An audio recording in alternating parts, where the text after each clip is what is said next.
Good evening. It's 7:36 p.m. Welcome to Clean and Comfort. This evening we have Dr. Linda Carr and we have a great guest, Ted Creasy from Medline Industries. Liz, how are we doing today? I'm doing great today. Hi, Dion. Hi, Linda Carr. Hi, Ted Creasy. How you doing? Hi, how are you? Doing great. All right, great. So, we have Ted Creasy with us. He's the Senior Sales Specialist for Environmental Services Division at Medline. Ted, welcome to Clean Comfort Podcast. Thank you for joining us. Thank you for having me. Your EVS expertise is vast, so why don't you just jump on in and tell us all about yourself? So first and foremost, I'm an EVS sales specialist with Medline. I joined Medline approximately 5 years ago. Prior to that, I was in the EVS world, in the EVS cleaning world. I worked for several large hospital systems. I worked for some of your larger contract service groups out there. Started off in Richmond, Virginia as a supervisor, so I kind of grew from there. Took the reins as a training manager all the way up to a director, where my last assignment was with a company that one of the founders in EVS to America, his father actually founded it in the United States. Ended with that as a project manager, kind of going around the United States and auditing accounts and lending support in that world. I've done some in-house programs as well, where I went in and kind of wrote their programs coming out of the contract world and just coming to an in-house program. So I've done a lot with staffing, just different programs to, introduce to the industry. Nice. Great experience. We're happy to have you with us. Thank you. Yeah. And I know we haven't recorded in a little bit, Dion. It's good to have Dr. Carr back with us. We are seeing a little bit of an influx. Ted, you're in North Carolina. We are in New York State, and here in New York State, we are definitely at the very beginning of our second wave of the COVID-19 pandemic. What's your team at Medline doing right now to ensure that the hospitals that are seeing and have been seeing an influx in COVID are continuing to be supplied and ready? And for those of us just jumping into the second wave, what's the buzz at Medline currently? Yeah, I think recently we had some new breaking news about I want to say the mask, the level 1 mask that we're now actually making in the United States, which is great. It's out of a manufacturing plant down in Georgia. So that's a good thing that they've started. We've had to get really creative on how we do things, being as though we can't go into accounts right now as we used to do in the past. So I think just being creative by Zoom, doing some Zoom meetings and kind of doing a lot of sourcing, trying to find new products that could not only help out with COVID, but just kind of help out, with future issues to kind of make life a little better in the EVS world. So we're constantly looking at new things, different ways to kind of combat these pathogens out here. That's great. Good to know about the manufacturing because we did see some supply chain interruptions. We've talked about that before, but it's good to know that perhaps we'll see a little less interruption and be able to get the needed PPE to our frontline team members.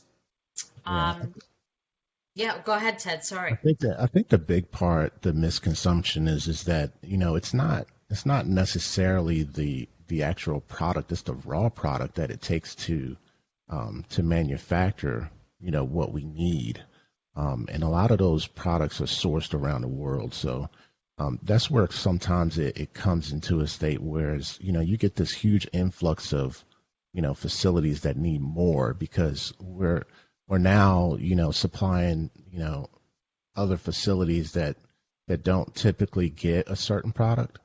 So, we find that they're needing, even with masks, for instance, you saw the huge mask shortage, and, a lot of that manufacturing was done in China or some of those different areas. And when we closed our borders down to a lot of different things, and, everybody needed it at one time around the world. So, it kind of made it a little difficult. And of course, you wanna supply your current customers, but, we try to do that with consideration, and you have to allocate so everybody can get a fair share, if that makes sense.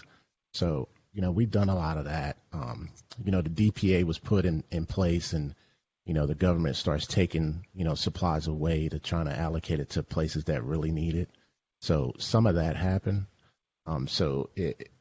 And those actually go to even the manufacturers that we purchase from. So the government can just go in and say, hey, I need, let's just say brew tabs, for example. They go to the manufacturers that manufacture the product and say, hey, we need this amount for the government, and they can just do that. And that's just part of that DPA. And, manufacturers and distributors, you have to, kind of play the math game to make sure all your customers get, taken care of as well. So it's always been, it's just challenging times, and I think it's just challenging times for everybody, probably every manufacturer and every distributor. Sure. And just to think that New York State, again, I mean, Dion, I know we kind of had a feeling this was coming. We were preparing for this, but we still just don't want it to happen. I think we talk about that all the time. It's just something that you really hoped wouldn't happen. We actually made it a little longer than I thought we would have, because here it is, this second, third week in November. We're right before Thanksgiving, and it just there's no other way around it. But it just sucks, and here we go again, right? I think the most piece for me is the disappointment. I am disappointed that it's happening again. I felt that, since New York, New Jersey, Connecticut, the tri-state area went through it first, Philadelphia, everyone should have at least, took a page out of our book and try to understand how to combat it and what we did to curtail it. It's disappointing, I must say. Right now, I looked up some numbers. I'm looking at North Dakota has the highest infectious rate in the world. Not even in America, in the world. Their rates went up 19% in the last 14 days. Right now, they have 65,973 infections. 26 deaths yesterday, and in total in that one state, which just started, they have 775 deaths. Just yesterday, they have 399 people hospitalized. That's up 39%. 39% in a few days. That's frightening, and it's getting worse. Yes. Yeah, absolutely. Pennsylvania numbers are also rising. And like you, Dion, I'm very disappointed. I was just telling Liz prior to you coming in that I'm totally, I don't even know what to describe how I'm feeling. Because I, like many other people, followed all the precautions, all of the guidelines that were put into place. And I knew it was coming from a public health perspective. History kind of repeats itself when it comes to certain things. But I was looking forward to us 2020, even though it's a horrible year. I was looking for trying to hear that we ended the year on a positive note.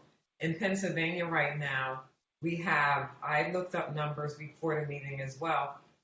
We have 5,721 new cases, 287,000 total, with 9,541 deaths. And I did this research about 30 minutes ago. I'm quite sure I can add about 4 or 5 more to that number. In Philadelphia alone, Philadelphia County has 56,371 cases with 1,951 deaths. Although current cases are Current, through the current, current cases. I know as of this morning, we had 250,000 U.S. deaths, and they say that's 10 times the deaths of car crashes we have a year, deaths from car crashes. Absolutely. And I know we're focused from the public health, and not only the public health, but just from the health perspective, and that's our goal. But we also have to not ignore the fact that our leader, meaning Trump, is not pushing for mask wearing and not supporting the science behind just how we should protect ourselves against this virus. And I know that is playing a huge role and a huge part of it, as well as fatigue, with people just getting tired. But it's not being reiterated, and we But, must. but Well, you know, I must agree. I must agree. I am tired too. I'm exhausted, to be quite honest. But I'm not that exhausted to wear a mask, No, especially absolutely not. when I'm around someone that I don't know if they have it or not. And that's the simple. you know, Um, it's all about common sense. If you're going out where there's a lot of people, put on a mask. I definitely believe if you want to have 12 people over for Thanksgiving and you know those 12 people and right, you guys are right, close and in the same circle, then keep right, it in the same circle. right. But there's times I take off my masks, but I definitely do not take it off when I'm out in public. I mean, we have to practice, common sense. And Well, look, I don't think I look forward to taking off my mask, to be very honest. I really look forward to it. I look forward to leaving the job. I look forward to driving home on my own in the car with no mask. I look today. forward to that walk on the sidewalk, With looking no behind mask. me and looking in front of me with no one there and Yes. taking off my mask. You know what's I funny? look forward to that. It's so cold, Ted. You might not have these cold, frigid temperatures in North Carolina, but No, not right today, now. when I was walking out to my car, I'm unsure of the certain specific temperature, but I actually left my mask on because my hot breath was warming me up a little bit. So I appreciated my mask for 3 minutes. This Friday, starting this Friday, November the 20th, we're going back into lockdown in Pennsylvania. And some of the restrictions was my one outlet that I had, and is the gym. I would go to the gym at off hours and make sure I sanitize the machines before and after. And so that's my one little outlet. Because I understand the severity of the virus, I don't go around people. I have not been going to family functions. And now that it's a little colder, if it wasn't something outdoors, I would not attend. And if we weren't social distancing, and the maximum amount of people had to be 10. Unfortunately, sometimes we say that we're going to be around family, and even though it's 12, but that helps minimize the spread. But honestly, who's to say one of those 12 people are following the instructions or all of the restrictions carefully? So Yeah. what my family is doing this year is we're having a drive-by Thanksgiving. We're all making food and dropping it off, and we're all picking it up from one sister's house with a mask on. We're using the plastic platter cases, and we're just picking it up, and then we're going to have a virtual Thanksgiving. So that's what we're going to do this year to assure that we're social distancing, because we all are engaged in different areas and different environments. And so if one person is like, oh, I know Tom, he's good.